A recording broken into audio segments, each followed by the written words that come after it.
Welcome to Kingdomize, the podcast, where we discuss how to see our lives and our world through a kingdom lens, how to infuse kingdom culture into our families, our workplaces, and our cities, as we all participate in the dream of Jesus to see his kingdom on earth as it is in heaven.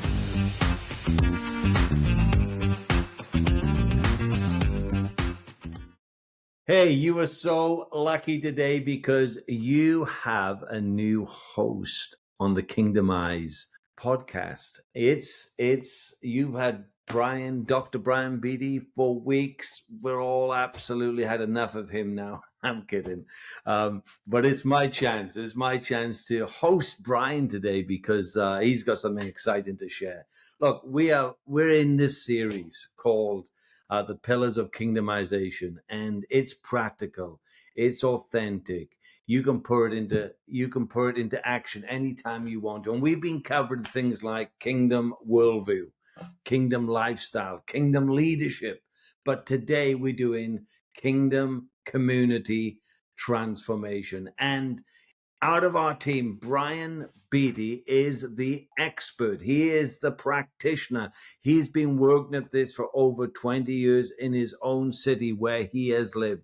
And it's just, I've been to that city. It's just amazing what has taken place over the last 15 to 20 years.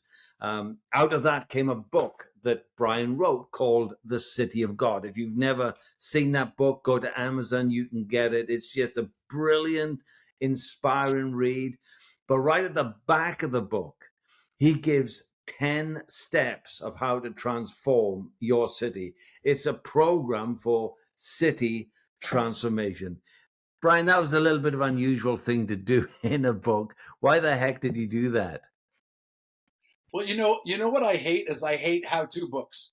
So I thought I would do a how-to book, and really only because I wish somebody had written this book for me when I was doing it. And I shouldn't say that somebody didn't, because honestly, our process started because we heard other stories, and so really, I really didn't care that much about writing a book or doing a video per se.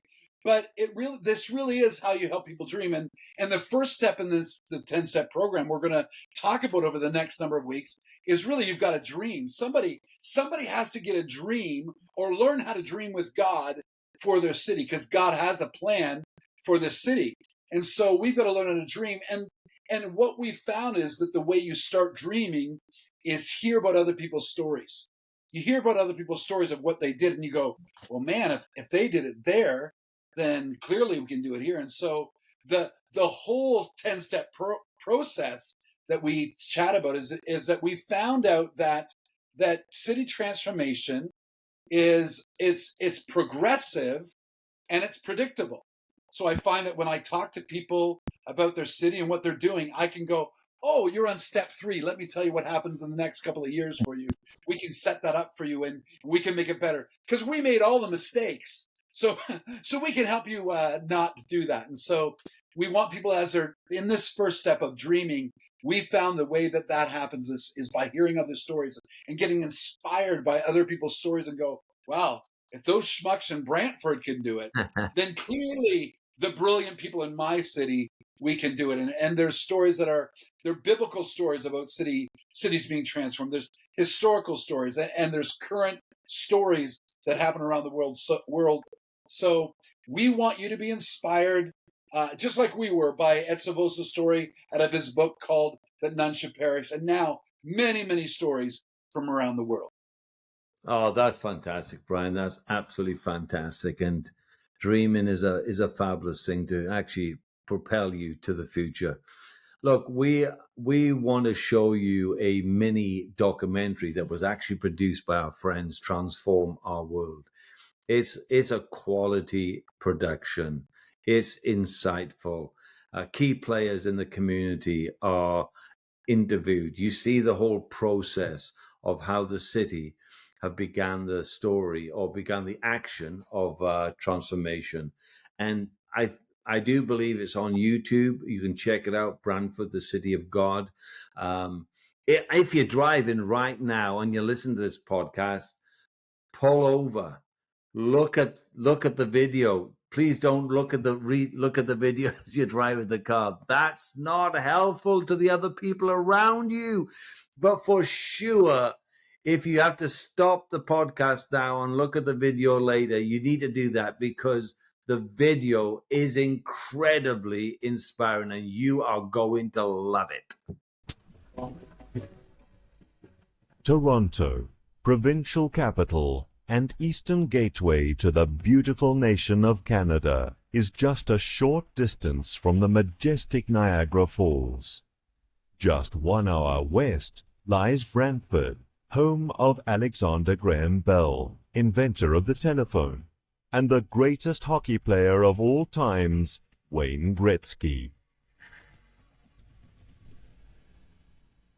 Once a hub of industrialization and commerce, there was a time when Brantford made a powerful mark on the economic landscape of Canada. At the last turn of the last century, we were third for economic output within the British Empire, and it was a huge manufacturing base. So there was a huge commercial center in our downtown. Then the recession hit, and by 1994, this city had become a desolate, depressed city. We had the Toronto Star, which is a large national paper, came into town to look at the downtown and talk about how bad things were. And I said at that time, this is the worst downtown in Canada. Brantford was very desolate. The youth had addiction problems. There was a homelessness problems, and there was just a cry. You could feel it in your spirit. You didn't feel great about the city you lived in. You had a little bit of shame about it, and you grew up wanting to leave. With a diminished workforce, Brantford seemed like a place of despair, rejection, and hopelessness.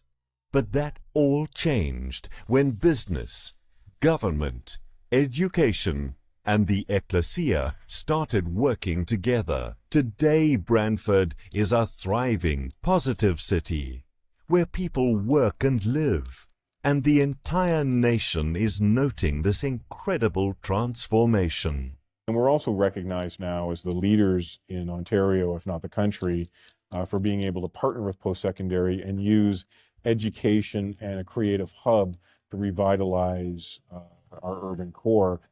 This is the story of the ecclesia working together, dreaming together, and rebuilding the city of Brantford.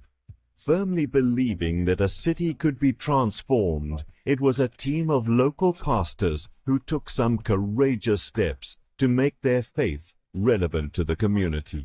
We bought Ed's materials on that lunch, his teachings, and we brought them back to the Pastors Network, and we started going through it. And there was great response from many of the pastors in the city, in the Pastors Network. And then we started an event. We decided a year later we're going to do an event called Celebration 2000. Lovely name, terrible event. It didn't have the impact we were hoping for.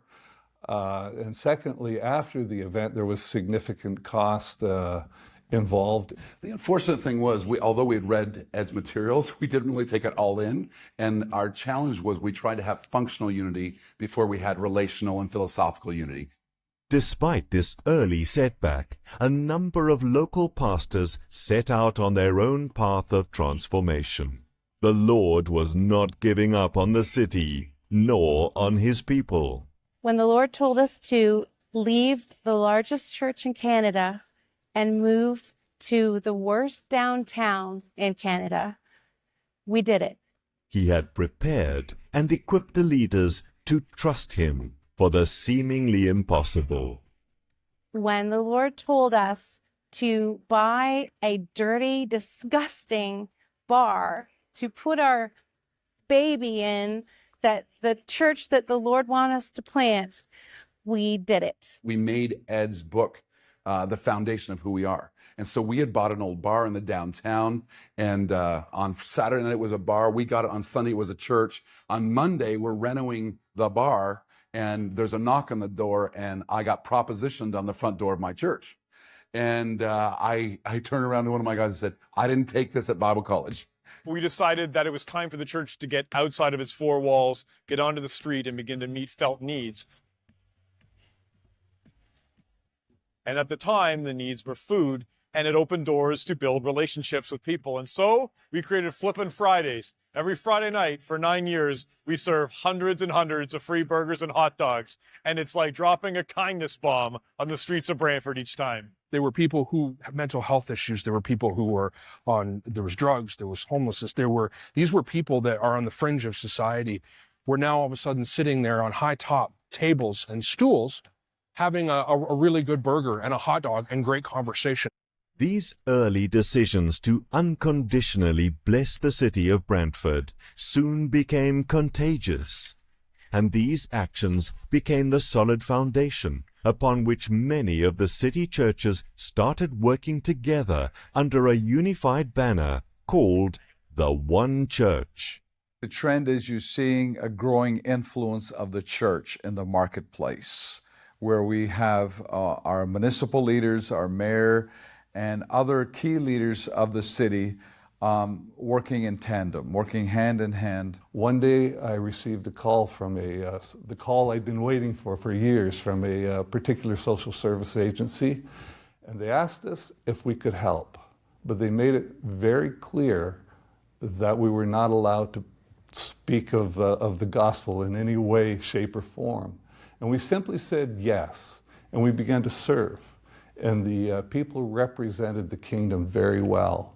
And the doors began to open to the point where the agency then asked us how we could partner together. When we started Freedom House and then the One Church thing, we believed from the beginning that God was creating a template. We believed that God was creating a prototype of how we could bring transformation to a city by building relationship, having philosophical unity, having functional unity, coming alongside people that were decision makers and key players in the city, blessing them, serving them. Serving the city soon became the hallmark of the faith community in Brantford. The One Church pastors came to visit me, or actually took me out for lunch, and said, what can we do to help? And I said to them at that point, and we have a number of issues that are available to you, but the biggest one for me is that every child in our community should be fed. They should have a hot meal in their belly every single day. The mayor left that meeting and immediately we started a task force and go, how are we going to solve this issue? So now that task force, we started to feed children. Children's schools, even at the youth center, we have a Monday night dinner that we put on for the youth. We know of teenagers are hungry. They're always looking for, something to eat. So they come in here every Monday night. We feed them. And through that, we build the relationships. Right now, the churches are playing a huge role in our community in providing not only food service, but also other programming, activities for youth, so many different ways that they're becoming involved and really helping our city. As the One Church served faithfully in small projects, they were soon invited to participate in citywide events. One powerful example of this was Freedom House. Located a mere block away from the new public square, they chose to start serving their city. First event that we partnered with the church was an event called Frosty Fest, which was a winter carnival. She came to us and said, we have a big new public square where everything used to be derelict. We have a brand new shiny square. Can you help us fill it? Of course we can. And she said, what I really like in the square is a winter carnival. Can you do a winter carnival? I said, of course we can. And I went back to my leadership team and said, there's 50 of us in the church. And I said, we're doing a winter carnival. And so we Googled Winter Carnival. And so we literally did it. I think almost 8,000 people attended in the first year. And 2 years ago at that event, the mayor stood up and called it the watershed moment of the downtown. But it didn't stop there. As Freedom House analyzed the culture, they realized that the felt need of the city and the missing link to transformation was kindness. And it began to make a real impact in the city. The Kindness Project seeks to uncover the untapped level of synergy in the community as a collective commitment to serving each other. It's people helping people with what we all have in our hands to give. Mr. Speaker, we hope together to make Brantford known as the kindest city in Canada. We started serving inside schools. We developed Captain Kindness, this crazy local superhero who says that Brantford can be changed by good into good with kindness. Every time he makes an appearance or visits a school or visits an event, you can actually see, the mood change. Bring down one way that you can be kind. So we decided we would take the concept of Captain Kindness and put it into a curriculum, and we called it the Superhero in Me. Our objective with Superhero in Me is to facilitate volunteers, teachers, and educators to be able to bring a pro-social, positive behavior platform into the classroom with ease so that they can actually create and change the culture within a public school classroom.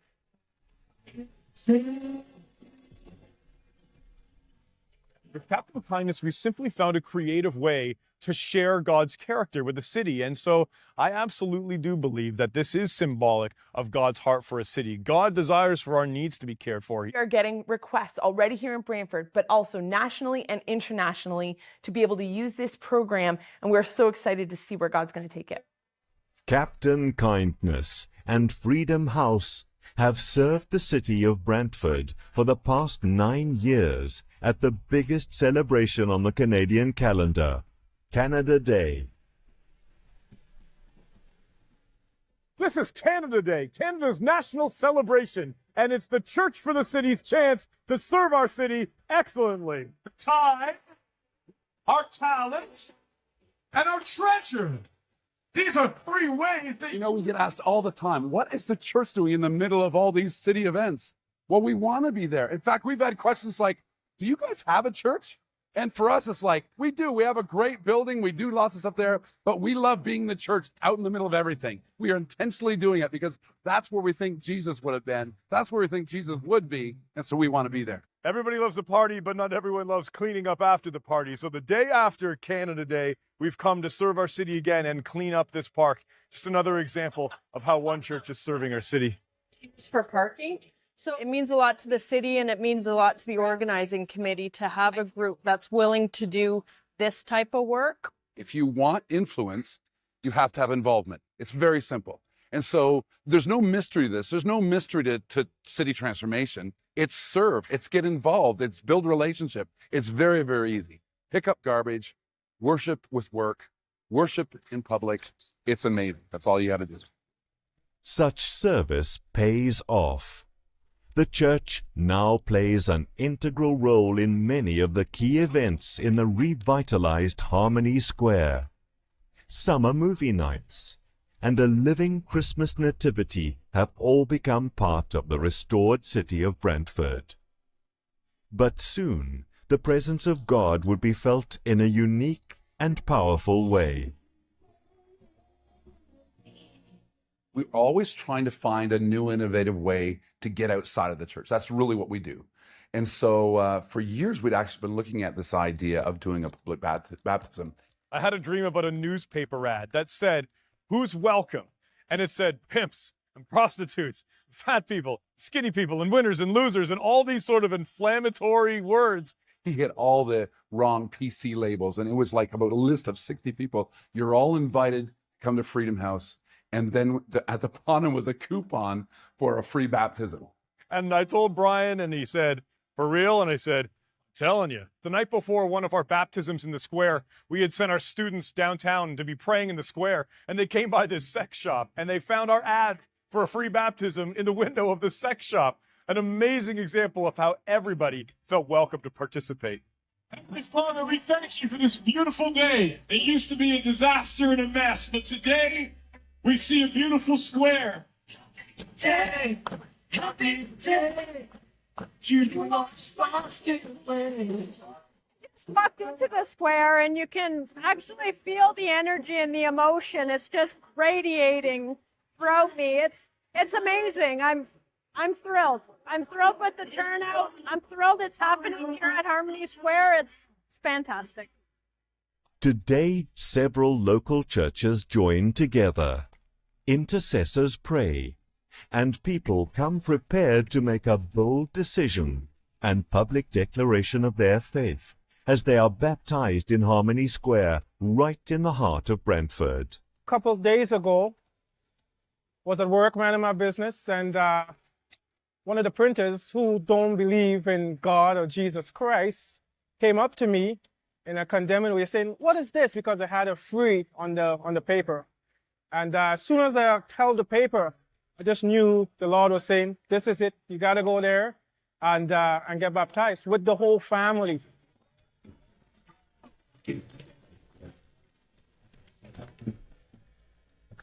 Our family drove 1.5 hours just to give Christ our life.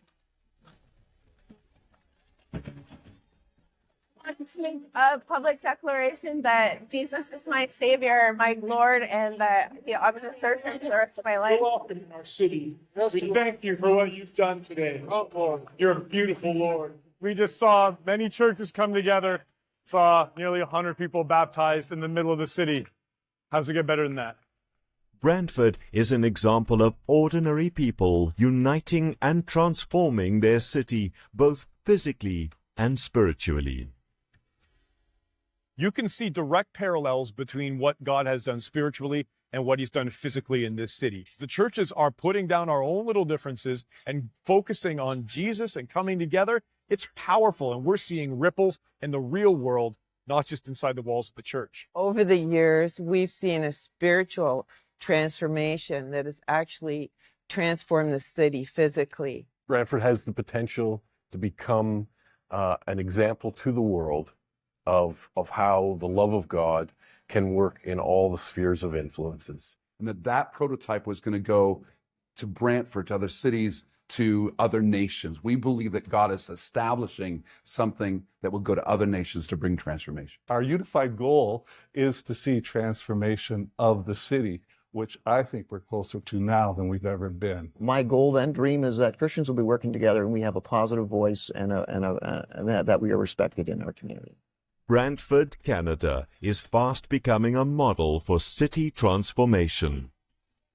It is a city where the church has intentionally moved outside the physical buildings, and their presence in the city is being noticed. Called into the marketplace to take the gospel in action. Hope is being restored. Families now want to stay in Brantford, and its reputation as the kindest city in Canada grows. And it is evidence that where there is unity, God commands His blessing.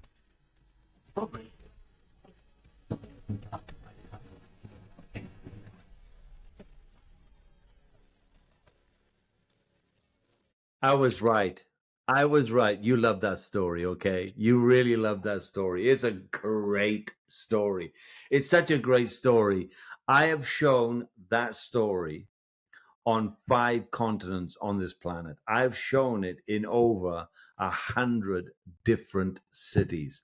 And what I love about the video, and probably you felt the same thing as you watched it too, as you watched the video, you thought, we could do that.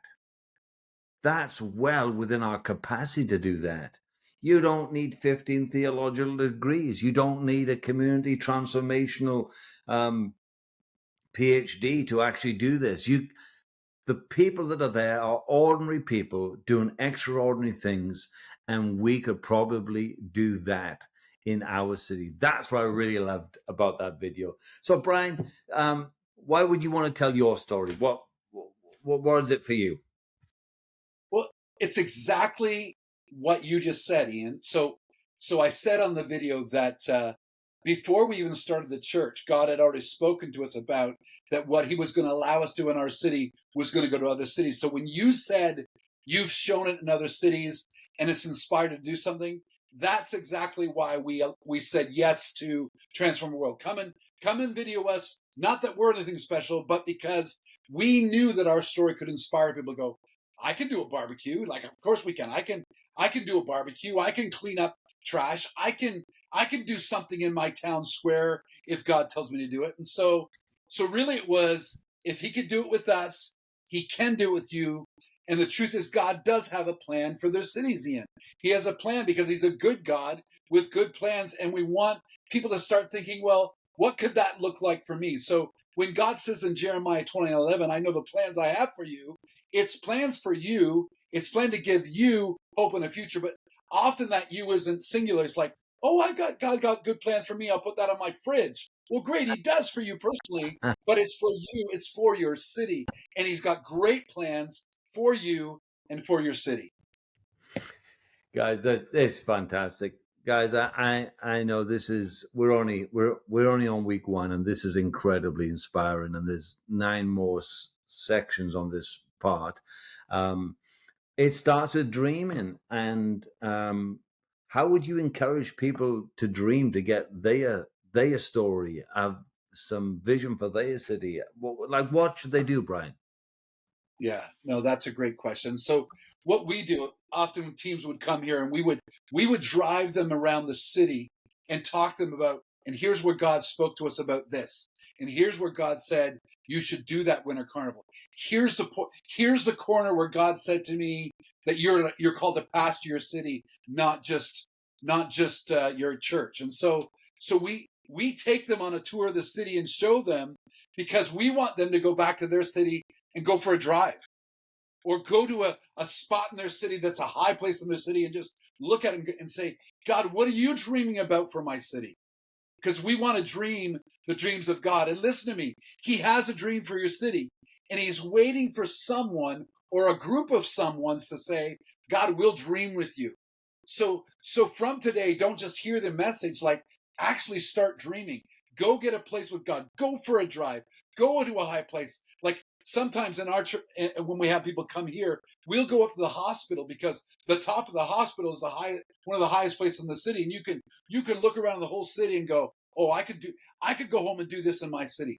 So do that. And I'll just add one more thing before we're done this week, is that years ago, God said to me that the next century, and I'll stop there, because God had never spoken to me about centuries before. But I'm actually sitting on the back porch. I was minding my own business, and God just kind of shook me and said, Brian, the next century belongs to dreamers, strategists, and risk takers. And through this series, we're going to talk about all those things: dreamers, strategists, and risk takers. But it starts with a dream. So, man, I want to encourage you to dream for your city. God has a dream for your city. He wants to share it with you so you can find other like-minded people to share it with them and start working on it, where you become a cultural architect. You become an engineer of bringing God's kingdom to your city as it is in heaven. Wow. Fantastic. I think, one of our friends, part of our team, Bruce Friesen, he says we need to kingdomize everything.